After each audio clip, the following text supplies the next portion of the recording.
is wide open. After the turnover. He's got a man. Harburg going deep. Caught. Whoa, Nebraska finally did it. I told you guys about for the last month or so, there was 3 guys. I feel like Nebraska has a real good shot. Been hearing it because of the way the team was playing, that they weren't going to get these players. But Nebraska just added another 2025 commitment, flipping 4-star edge Dawson Merritt from Stillwell, Blue Valley there in the Kansas City area. He was committed to Alabama probably since June and has had visited the Huskers several times. Now, Dawson said about when he was asked about Nebraska and about his visits and all that, and he took an official visit back in the summer, and has been around the staff a lot, including Rule and the others. And he returned during that Colorado game, which I was at that game. It was just electrifying in that game, and just the way the team played, which first half wise was probably the best I've seen them play in a long time. And which that to me was a sign to him what was happening in Lincoln under Matt Rule, the difference on the team, going the right direction. Oh, everybody wants them to be 9-1 or 8-1, going to the playoffs. But Rome wasn't built in a day. You could see we got a lot of. Let's put it this way: there's a lot of things that's fixed that's happened over the few years. A lot of mindsets that's got to get right, and some things take a little more time. And I'm just like everybody else. I just don't handle losing very well. But Merritt took his official visit back in the summer, and he's been around this staff quite a bit. And he even made the remark when he was here and during that Colorado game, he wanted to be part of building something special, that his relationships that he had at Nebraska is just at a different level than anywhere else. And he also sees this place in Lincoln as a huge way to grow. Merritt said that the atmosphere was just electrified, was crazy, that was probably the craziest game that he's ever personally probably been included and been a part of. And he goes, and that's including the NFL Chief games. He says the difference between going to Nebraska, a Nebraska game, and a normal game is if you're blowing a team out, usually the fans calm down. He goes, fans at Nebraska, they get louder. They get really loud on 3rd down and really loud on 4th down. It's just electric. And that's coming from Dawson Merritt himself. And then he goes, then there was the team that they really do give off that vibe, that they're going to turn the program around. You could just see the difference. And you remember he's been coming for the last couple of years. So I think he sees the brighter picture. And so that's why I feel like they could still get these players. And I still feel like Chase Lofton's going to probably make that decommit from Florida State and come to Nebraska. I really would like to see Michael Terry III, but I don't think that's going to be. I still think he's going to probably head towards Oregon. And I know Texas has made a big jump, but it is pretty close. And don't get me wrong, I could still see Matt Rule and this staff grabbing, and that's what we're missing. And another good thing about Dawson Merritt is the Raiola family. Dawson Merritt and his family, which is just down there in the Kansas City area, very close to Lincoln. Family could come up here. But when they were up here, Dylan and Dawson had kind of built a bond, and the whole families, the Raiola family, as well as the Merritt family, has grown close. So that just that bond there and that relationship there is a big plus. Dylan has done an outstanding job getting Nebraska out there, getting recruits, recruiting other players, and not just on the offensive side, not just on his side. And you can see that in this one right here. You could also tell he also talked about Tony White's defensive plays and the way he fits in this system. He talked about he feels like they just play at a different level, and then he kind of likes that all kinds of, all the players get in. All of them get reps. It's not when you come in here as a freshman that you're sitting off to the side. And I really feel like Dawson's going to make a big impact. He's one of those players that could go sideline to sideline. Kind of reminds me of Randy Gregory, if y'all remember him. He could get after the quarterback. So expect him on the field next year. Expect to see him. He won't be redshirt and he'll be in it. And you got to understand, Nebraska, again, think about it. Nebraska got him to decommit from Alabama. That's a big deal considering where Nebraska's at right now. Now they are headed in the right direction, but they're not up there. They're not going to be playing in the playoffs, still trying to make that bowl. But if Nebraska and this staff can do this now, once they start building this, what are they going to be able to do after that? And you got to think, not only did Alabama had him as a commit, it was at one time it was Alabama and Nebraska, and even Oklahoma was in the consideration. Also, who was recruiting him was Michigan, Kansas State, Florida State, USC, and Washington. They all, and there was others that's offered him. So this is a big deal for Nebraska to get him. Merritt is the number 85 overall recruit in the class, probably the number 5 linebacker. I believe he's the number 5 linebacker. I know he is by 247 Sports, and the number 13 linebacker. But both metrics have him around number 4, the number 4 senior in Kansas. And you got to understand, he's 6'3". Merritt is about 6'3", 215, kind of a long, lengthy kind of guy, very quick. Like I said, like that Randy Gregory.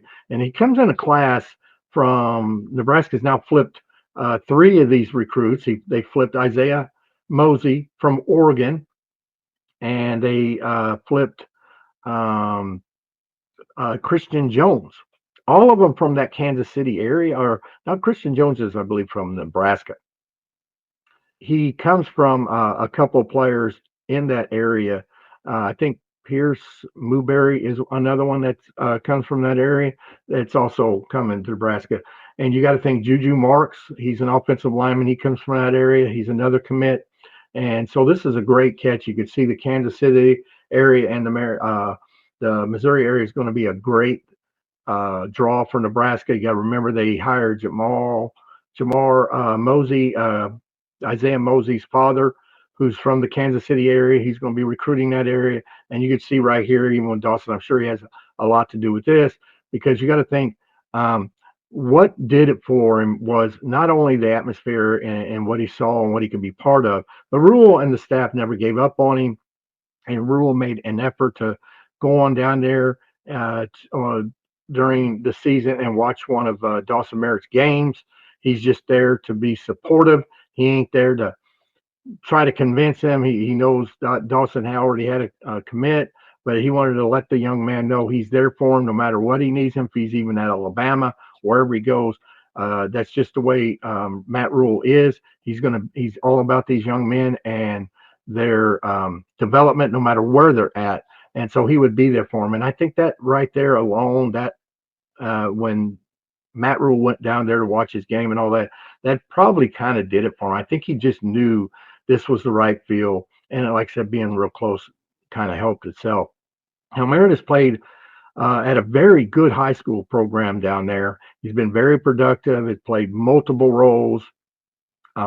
He's also the son of a former NFL player and current NFL coach, Dave Merritt of the Kansas City Chiefs. And that shows up with Merritt's feel for the game and his intelligence of the game, which helps him to be able to play multiple roles. You know, it's not just any athlete that can play. If that's the case, any athlete could go play. And a lot of them did play multiple sports. But you got to have it upstairs as well, because a lot of this game is mental. A lot of this game is knowing the right thing. And players that come from other NFL players, from coaches, they're just a different breed. An example is with Dylan Raiola and his father, who played with Nebraska and played in the NFL. It makes a big difference. He's, like I said, he's long and has plenty of room to fill in, to get bigger, to get stronger. But he's very good in space. He can cover, like I said, go from sideline to sideline. He could also line up on the end and get after that pass rusher. He's very quick, makes problems for the tackles. And I think you're going to see that right away. Not only you're going to see that next year, I think you're going to see that right away. He will give Nebraska a lot of options of where to play him, and will have to be a player that these offenses are going to have to count for, because he might beat you to the tackle for the sack, or he may jump a route and intercept a pass that could be the difference in a game, and that's all we've needed. If you notice, we've just had that play here or there. We would have definitely probably beat Illinois, and we could have easily beat Ohio State. Nebraska be definitely sitting at 7-2 or 8-1. They're just right there. Um, the staff continued to chip away and just chip away uh, with Merritt, and finally flipping him from Bama, which is obviously a major recruiting victory with Raiola last year, and Malachi Coleman also the year before, and several others. It is clear that Rule and his staff are very capable of consistently doing this. And I think it's just because he's sincere. He doesn't try to feed him a bunch of bull. He's a straight shooter, tells them what he's all about, what we're expecting, where we're headed, and he's there for them. And I think not only does families appreciate that, but the player appreciates that. And I think that's why you're seeing these. So you can see that's a big difference. So now we need to concentrate, see if we could get Chase Lofton. I feel like this is going to happen. I feel like we'll end up probably getting Chase Lofton to flip from Florida State to Nebraska. I've already put in a prediction that a long time ago, along with Dawson Merritt. And I still don't want to give up on Michael Terry III, even though my prediction right now is still to Oregon, and I probably got Texas right behind them, and then Nebraska. But to me, all three are real close, very close. That's why he hasn't made a commitment. He's just hasn't really decided. But ultimately, I feel like he's going to go there. But I like to see him come to Nebraska. He'd be a superstar here. He'd be royalty here. He ends up going to Oregon or definitely Texas. He's going to be sitting behind probably some of them other players until he's a sophomore or junior. He comes here, I guarantee you he's starting next year. He's one of those players that could go up, get the ball. We're missing that receiver where Rule has made that remark, not only from receivers, but in the running backs. We need someone to step up and make a play. That one play, that break tackle, whatever, it takes the distance, could be the difference from losing by 4 or winning by 3, or losing by 3 or winning by 4. We just got to have a little more playmakers, and where players go up and get the ball, where Dylan could pull it up and they go up and make a play. And that's what Michael Terry can bring. And so I'm really hoping that's one we could pull out and get. Um, so we'll keep an eye on that. So again, congratulations, Nebraska. They got a big commit here. Dawson Merritt is a huge commit. And like I said before, I thought he was going to do this. Just the way I talked, the way he said things, the way he brought up things, the way he talked about Nebraska and about the staff and his relationships. I would have just been stopped, mainly with his family being right here down there in the Kansas City area, where it's easily for them to come to every single game and be part of his even his college career. I would have just been shocked if he didn't. So that's why I thought that to start off with. So guys, if you haven't already, please hit that subscribe button. It really helps the channel, and it doesn't cost you anything. I really do appreciate it. And like always, smash that like button.